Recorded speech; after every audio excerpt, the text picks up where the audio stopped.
Chaotic, and it has changed my life. I'm a fan of his ever since. I love this collection. Thousands most legendary supermodels and more. The four queens of the runway. Fashion, New York Fashion Week is right around the corner. Librarian tonight, and that's because I came to read a bitch. Jaja's Atelier, bitch. Welcome back, guys, to a brand new episode of Jaja's Atelier. Listen, I have got to start the show out with sending a huge congratulations to the South Carolina Gamecocks for winning the NCAA Women's Championship.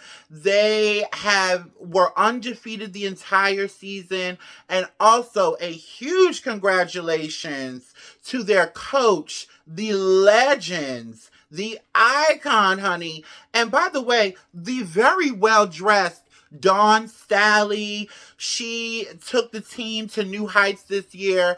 I loved her speech after the game. Listen, I'm not even into sports like that, but listen, after all of that shit with LSU and Iowa and last year, listen, y'all have got me invested. So I did go back and watch the game on YouTube. And I love what she said. I love her sportsmanship. I'm gonna tell you what I didn't like though. I didn't like after the game at the press conference when they asked her about what she thought about trans women in sports. Let me tell y'all something to the media. Please stop doing this. Because I'm a trans woman, and listen, it's not a whole lot of us that want to get out there and dribble a basketball. Much respect to the negative 2% that do. The negative 2% of trans women that do. Oh, I got a hair out of place, honey. To the negative 2% of trans women that do. But, honey, for the majority of us, we don't want to play sports with the women, honey. So please stop doing that. She did answer the question quite gracefully. She said, listen, I know I'm going to get some heat for this, but whoever wants to play, come and play. Whatever. I just won the championship. Listen, this is not the time for that. Again, her sportsmanship is impeccable. She's so graceful, so elegant in her own unique way. I love also that she did shout out Caitlin Clark, who is the superstar player of the Iowa Hawkeye team. Lord, these names for these college basketball, these women's college basketball teams. We might have to come up with some new names.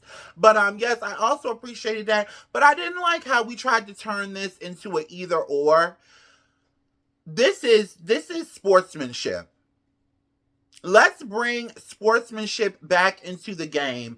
People are already waiting for that catty moment between the rival teams with these young ladies. And these young ladies, some of them, I'm gonna get to that in a minute. They just want to play basketball, and they want to be respected as much as the men. There was a time when I was coming up when the WNBA was a big thing. You could not turn on any sports show without hearing about Lisa Leslie or Cheryl Swoops. And that's kind of disappeared over the years, and I'm glad to see it coming back. Listen, there's so many other things that we could focus on when it comes to the South Carolina team. Their coach is a legend. Let me read her accolades to you, honey. This woman has 3 national coaches titles, 2 National Player of the Year awards at her alma mater, University of Virginia, and 3 gold medals. This woman is not to be played with. So let's ask her some more in-depth questions. I also love the relationship that she has with her team. Look at that. They just look so happy. And again, she's always impeccably dressed. And Louis Vuitton, might I add. Louis Vuitton all day, every day. If y'all hear something bouncing around in the background, listen, I live in a beautiful house. It's still under construction, but listen, these damn cicada beetles are invading. They think they can move in. I'm like, what the fuck? Anyway, so huge congratulations to the South Carolina Gamecocks, and also huge congratulations to Dawn Staley. Not only is she making strides as a woman, but also as a black woman in sports at a coaching level. She is just making history all across the board. So huge congratulations to her. I would also like to send a huge congratulations to LSU's superstar forward, Angel Reese, who it's been announced earlier this week allegedly that she will be. Oh, I'm talking a lot of sports today. Uh, um, who the blogs and everybody is reporting that she is allegedly going to the WNBA.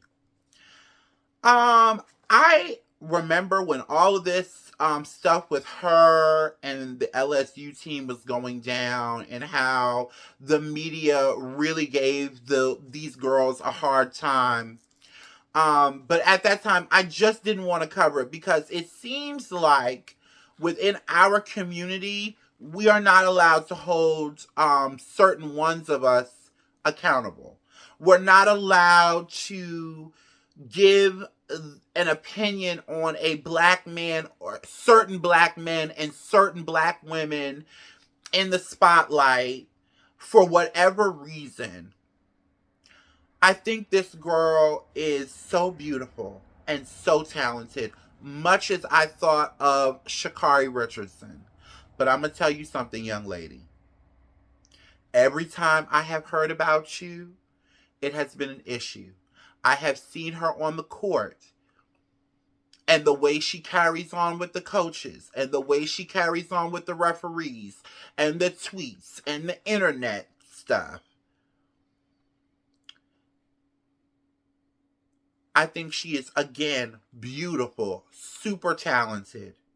But baby, the women of the WNBA take the game super serious. I have the biggest scandal to ever come out of the NBA, of the WNBA, excuse me, was when Brittany Griner got caught in Russia. These women do not play. You don't ever hear nothing about these women. These women are about the game. They are not for all that showboating. You see what happened to Monica in Love and Basketball when she took her ass over there to Rome before and thought she was Don Juan Poppy Shampoo. There was a young man, who was a black man, sorry, sportscaster who completely dressed her down. And I can't say I disagree with him. I can't even think of his name. I'm so sorry. I can't say I disagree with him. Now, I do think they dragged it. I do think the media did drag her. She is only, I don't even think is she 20 years old? She's not even 25. She's about to graduate from college. She's young.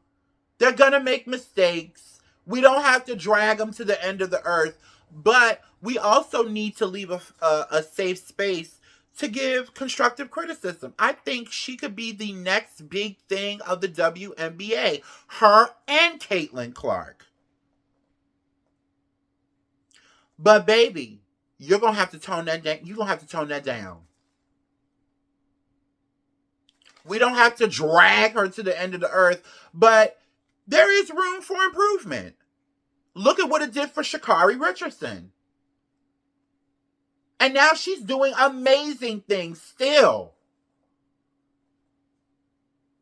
But sportsmanship, especially as a black woman in the WNBA, sportsmanship, unity, class, and grace will take you farther than all this other shit. And that's all I'm saying. But huge congratulations to her. And also huge congratulations to Caitlin Clark. Even though she lost her last, this NCAA championship game was her last as a student of Iowa. And they also announced that she will be allegedly going to the WNBA. For some reason, I like both of these. I like all the girls. I like seeing them out. I love seeing, just women getting that acknowledgement for sports, because quiet as it's kept, I think they play better than the men. Just saying. And without all the baby mama drama and all the antics, I like the WNBA, and I think they definitely need to cover them more. And not just when there's drama around. Anyway, guys. But yes, congratulations, Angel Reese, and I wish you all the best. But honey, if you go in there with that attitude, honey, them WNBA girls, they gonna eat you up, honey. So just cool it down a little bit, and you'll be just fine. Anyway, so shifting from sports, honey, I had to do my little ESPN thing. On to beauty and health. Now I came across this story of this girl who bought this human hair wig off of Amazon, and it really struck a chord in me because this has happened to me. So I wanted to. Ooh, speaking of wigs, honey, mine won't lay right today. So I wanted to make sure I talked about this because it's something I'm really passionate about that I don't think a lot of people know about me, except the people that are really, really close to me. And so just take a look. Because I bought a wig off of Amazon and I ended up with mollusca. I bought the wig on February 29th and I wore it that same day just for a second. Just got something to do. I did like the overnight express shipping delivery option, where they deliver between 4 and 7 a.m. I put it on and wore it for a couple hours. Then I came home and I washed it and then installed it. Then I wore it for like a week and a half, maybe about a week. And I started breaking out with a rash, like having an allergic reaction to it across my hairline. I don't know if you can. I'm just saying, like, this wig was mishandled either by Amazon or from the seller. Again, after seeing this, I was like, oh my God. So I had to have been. I've been wearing wigs for a very, very long time, even before like I officially started to transition. Wigs has always been a thing of mine. So I couldn't have been no more than like 22, and I had went to this hair store with some girlfriends. And I was like, everybody was like, oh, you gotta get human hair. And, you're not that girl if you wear synthetic hair. So I get the fucking human hair wig. First of all, it's heavy as all hell.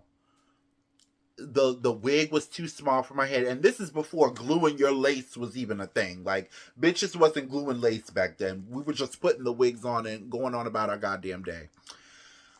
I wake up the next morning, I've got a little bump right here, and then I notice a couple more down here. I don't think anything of it.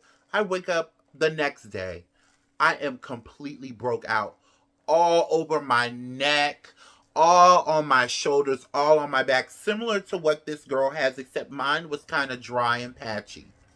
So this made me like, I've always had a thing about wearing human hair. Years ago, I saw this documentary and it was about human hair trafficking. And it was all these countries, East Indian countries, China, and a lot of the times when they get this hair, they usually get it by stealing it, which could mean holding a woman down. I saw this woman, she was a Muslim woman, and they, Muslim women, they wear the hijab, but a lot of them have very, very beautiful long hair. And she talked about how she was with her son, and these two men came up behind her and raped her, beat her in front of her son, and went around her peripheral of her head and scalped her for her hair. Also, the things that the chemicals that they have to put in the hair to keep it from rotting. And so I wanted to do a little more research, and I came across this Allure magazine article. No, excuse me. It was In Style magazine back in 2019, written by Alden Wicker. And it was basically about how they had went to China to really see how the hair was being manufactured. And I don't know if it was a he or a she, but they were saying that a lot of the times the hair comes out of drain pipes. People are given money to get their hair out of the drain pipe. And then talked about going into the factories and asking the factory workers, how is this hair made, and seeing these huge tubs of all, a cocktail of, chemicals, and asking them, what's in it, and them getting kind of sheepish and not wanting to say. Formaldehyde, I know, is one of the chemicals that they use to preserve human hair. And then I also think, like, just from a moral standpoint, for me, you never really know where the hair comes from. And I call it voodoo hair. I completely believe that there are people out there that do black magic and all that kind of stuff. I definitely believe in that kind of stuff. I think it's a very serious thing. Even certain acts of sex I don't do, because I feel like it's no. I don't want that. I don't want that on me. I don't want it on me. So I wear this wig right here. This is synthetic. Okay, look at that bounce. Look at that. This is synthetic. I think I'm gonna do a video also, because a lot of people, when I tell them like my wigs are synthetic, they're like, "What kind of where did you get that hair from? What kind of hair is it?" And I'm like, "It's synthetic." And they're like, "What?" And I'm like, "Yeah." I also don't like the glue. I don't like having to glue the wigs down these days. Listen, my grandmother wore wigs. I've told you guys this 100 times. I ain't never seen my grandma, glue her wig on. I ain't never seen none of my aunties glue their wig on. Wigs are supposed to be fun and light, something to protect your real hair, or something fun and stylish. It's not meant to be taken so seriously. And at the rate I see a lot of these girls changing their wigs in and out, and they don't even reuse the hair half the time.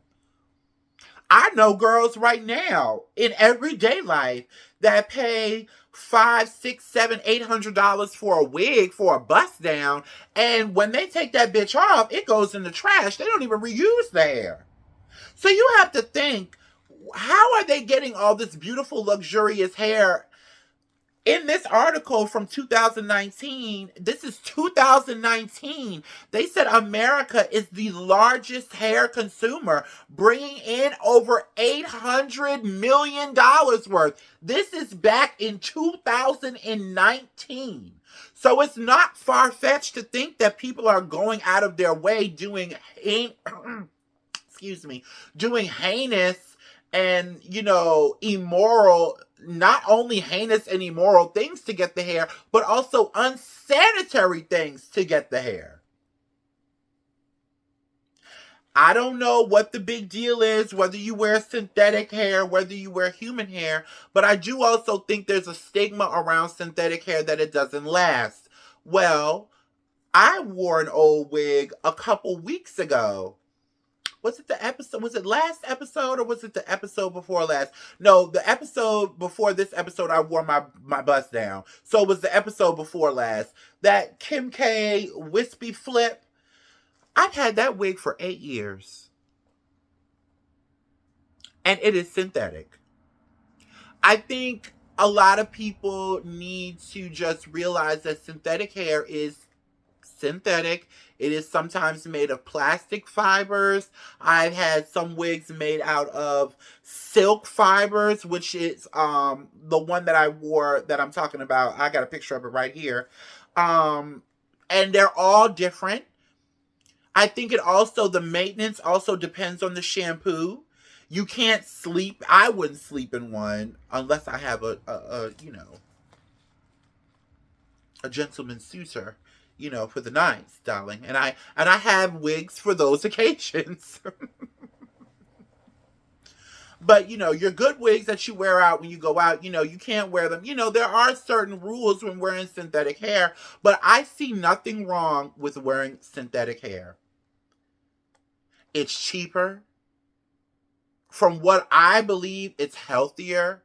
To me, wearing human hair and wearing it at that rate is almost as barbaric to me as somebody wearing elephant tusks. I don't know if you guys know this, but it's illegal to hunt down certain animals, and I believe elephants are one of them, because people love to get the tusks, the trunk, the bones that come out the elephant's mouth. They love to get that that hard piece of the elephant, and to the point where they're killing them just brutally. I feel that way about human hair.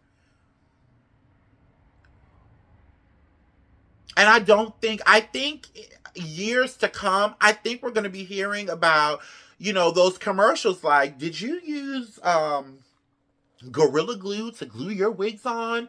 And were you, did you end up getting, I don't know, snuffleupagus, I don't know, some kind of cancer? I do feel like, look at how long we never thought anything was wrong with perming our hair. I used to perm my hair all the time. And now look. So imagine what wearing that human hair is doing. And why are so many people pushing wearing human hair, like almost making fun of people that wear? I'm going to wear my synthetic hair. All of my wigs are synthetic. I do not own not one human hair wig. And the one that I do have is the one that broke me out and gave me what this girl has. So I think for all the people out there, I think for the environment as well, maybe, I'm not sure. But I think we need to start, go to your local hair store, get a synthetic wig. And you know what? Just because of this story right here and me really wanting you guys to try a synthetic wig every now and then, even if you want to bounce back and forth, I will do a video right here on Jaja's Atelier on how I take care of my wigs. I really don't want to share my secrets, but I think I should. And I will. I'll do an episode like that. I'll do a quick little 10-minute episode of how I do my synthetic wigs. I've had this wig and I've worn this wig several. You guys have seen me in this wig 100 times. And look at it. Look at the ends. I'll tell you a quick secret. It's all in the shampoo you use on them. It's the shampoo and the temperature of the water. But yes, I will definitely do an episode about that. Hell yeah, I will. Hell yeah, I will. Okay, so moving on.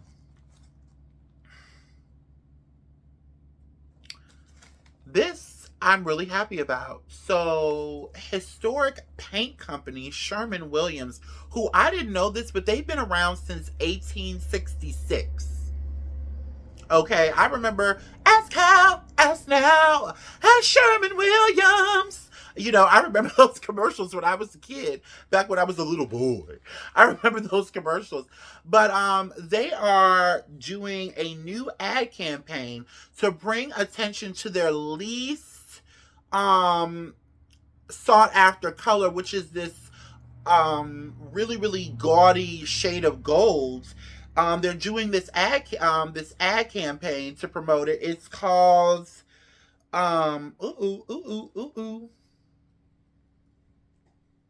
what is the name of the goddamn thing? Damn it. Okay, it is entitled The Loneliest Color.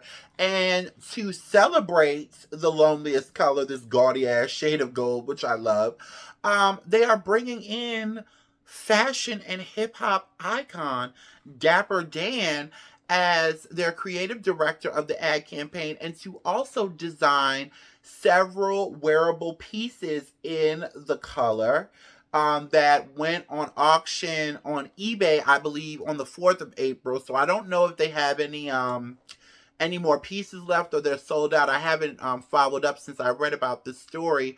But I'm happy for Dapper Dan, but it's also bittersweet.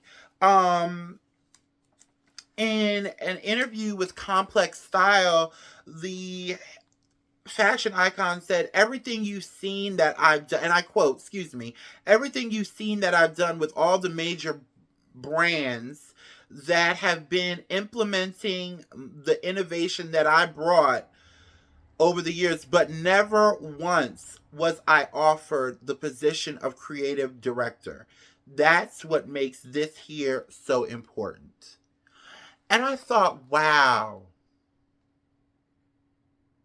And not to take this away from him, because it's a huge deal. Sherwin-Williams is like the #1 paint company in the world. I mean, God, I just told you they've been around since 1866. Shit. But it's a paint company nonetheless. And Dapper Dan is the reason why Pharrell is now designing at Louis Vuitton. Dapper Dan is a part of the reason why they do have outerwear at Gucci. They did, you know, kind of copy his flow. Now, granted, he did bootleg their prints and their signature prints, excuse me, without them knowing. But I mean, he was a young guy from Harlem. What the fuck else was he supposed to do? And after all, and this is back at the beginning of hip hop. This is like 45, 50 years ago, I think. This is like, well, maybe not that far. Maybe like the early 80s. Early mid 80s.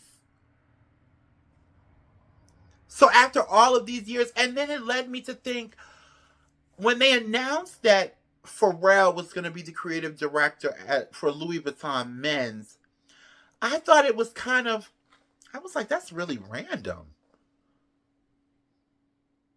But I was like, okay, I'm with it. It's a black man. Okay, let's continue this. But now reading this from Dapper Dan, it kind of makes me sad and kind of makes me think, well, why wasn't it Dapper Dan?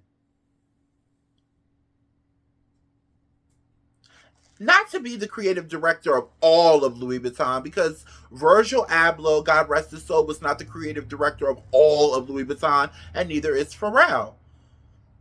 But the menswear? Gucci even.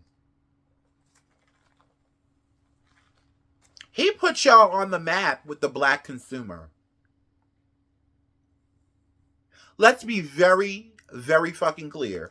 It wasn't too many black people repping Louis Vuitton and Gucci until Dapper Dan started making them race jackets and those leather suits and all of that.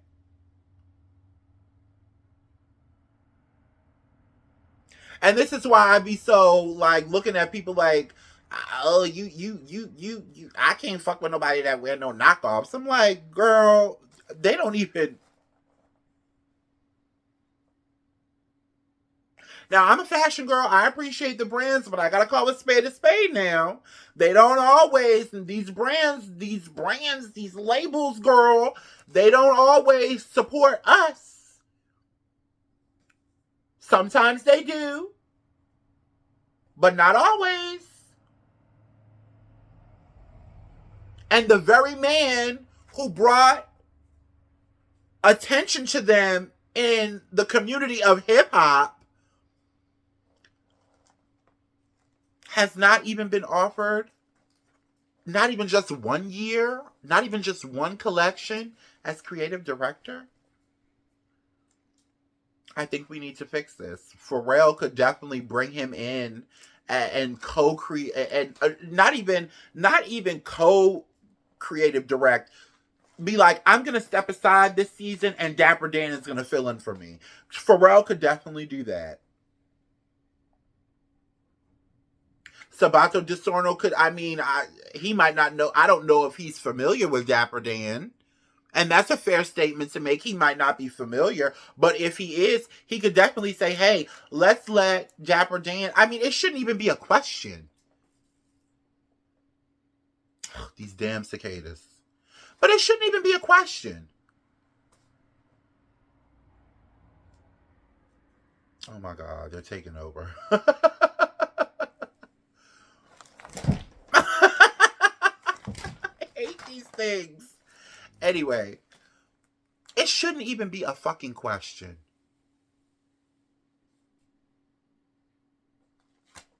Come on now, y'all. Anyway, so listen, let me get through this and shut these damn lights off for these goddamn Beatles take over my house. Anyway. Aoki Lee Simmons. Honey, Aoki Lee Simmons broke the internet over the weekend with her sugar daddy, billionaire restaurateur, 65-year-old, how do you pronounce this man's name? Vittorio Azoff. Now, if you're not familiar with this old bag, he owns Serafina's in New York and wherever the hell else they are. There are pictures here of them. Paparazzi caught up with them in St. Bart's at his palatial estate. They're on the beach enjoying each other's company. I mean, everybody was talking about this. Listen, her mother is Kimora Lee Simmons, and I love Kimora Lee Simmons. But listen, her mama started dating her daddy allegedly when she was 15, 16, or 17. Her father, listen, Russell Simmons is in some hot water right now, similar to Diddy. I don't know if he did it or not. I've never talked about it. Really don't care to. But listen, this child has seen some things. If we're talking about Kimora has been with 3 different husbands. Or husbands and fiancés. Djimon Hounsou, the billionaire. Okay, 2 since Russell, and have children with both of them. Listen, 2024 is exposing a lot of things, okay? Whether it's exposing things through federal raids or it's exposing things through, disgruntled ex-employees, or it's exposing things through your children. 2024 is exposing a lot of things. The optics of her mom, Kimora Lee Simmons, it would lead you to believe that she is a little bit of a gold digger. I personally don't feel like she's a gold digger. I feel like she's a woman who is accustomed to a particular lifestyle. And though she works, listen, if you want to be with me, you have to meet the criteria. And I wouldn't expect anything less from her daughters. Now, him being 65 and her being 21, I would hate for something to come out about him, but if it did, I wouldn't be surprised. Because what the fuck could you be talking to a 21-year-old about? Aoki also went live on Instagram. Oh, he's my boyfriend. Baby, crap, baby. Doing all of that cutesy-bootsy stuff for the old geezer. Do you guys want my real opinion? I really think she just did this to piss her daddy off. I really do. I think this is all a scam. I'm sure this is somebody that... I'm sure Russell Simmons and Kimora have been to Serafina's in New York before. I'm sure they know this man. I'm sure this is just something to piss her damn daddy off, because her daddy is up to no good, allegedly. Now, this is the one that graduated from Harvard. Now, come on now. I don't think this is anything serious. I think this is completely staged. People were saying that she's kind of awkward. She's always been a little awkward, but she's very intelligent. Very young, very beautiful, very bright. There's even a video of her telling Russell Simmons on a live that if he didn't raise her allowance, that she was going to get her a sugar daddy.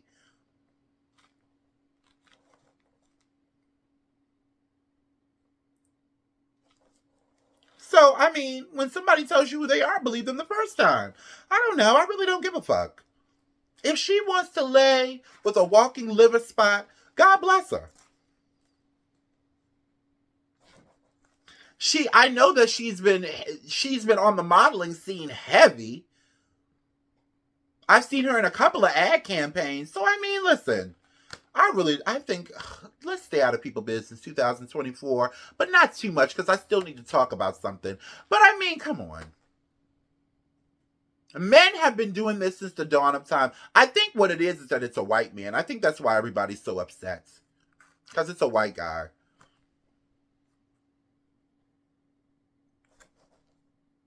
I think it's all a stunt. I definitely think it's all a stunt. But anyway, Aoki, girl, stop with the shenanigans and get back on that runway and stop. Your daddy is already in trouble. Stop making it worse. Stay out of the headlines. You're a beautiful, young, intelligent black woman. If you are going to trick off with the old man, be smart enough not to do it on the camera. Thank you. And that's all I have to say about that.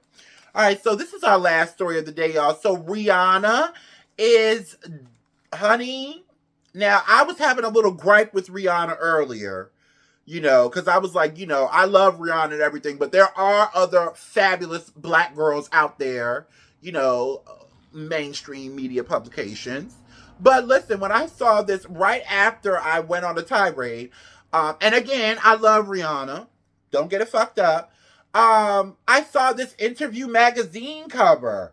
Whoo, honey, this spread is super sexy, super avant-garde. I love it. On the cover, she's in, I believe this is vintage Dior. Vintage or archive Dior. She is photographed by Nadia Lee Cohen, and she is styled by the editor-in-chief, Mel Ottenberg, who also interviewed her. In the interview, she talks about her first time, quote-unquote, meeting A$AP Rocky at when they performed at the 2012 VMAs, as you can see here, where he grabbed her butt. You know, she thought it was cute or whatever, I guess in the magazine, and she thought that her people, you know, people thought that she was going to be upset, but I guess she liked it, because here we are 10 plus years later, and they got 2 kids and all in love and stuff. And she also talked about possibly trying for baby number 3 for a little girl.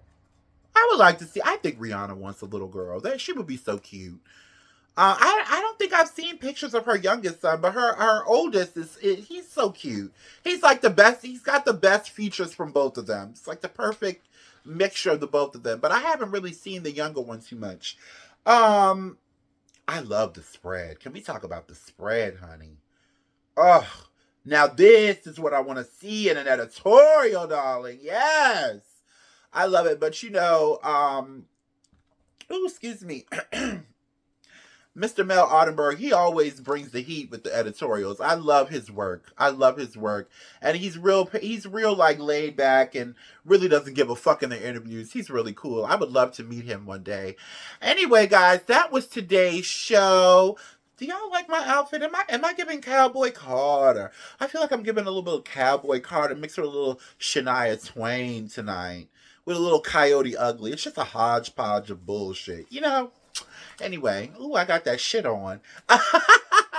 Anyway, guys, today that was a quick little episode. I'm trying to do them quicker. I would like to do shorter episodes and more episodes so I can stay abreast so the stories aren't so stale. You know, I'm listening. I'm catching the tea. I'm catching it. Anyway, guys, love you. See you next time. Ciao.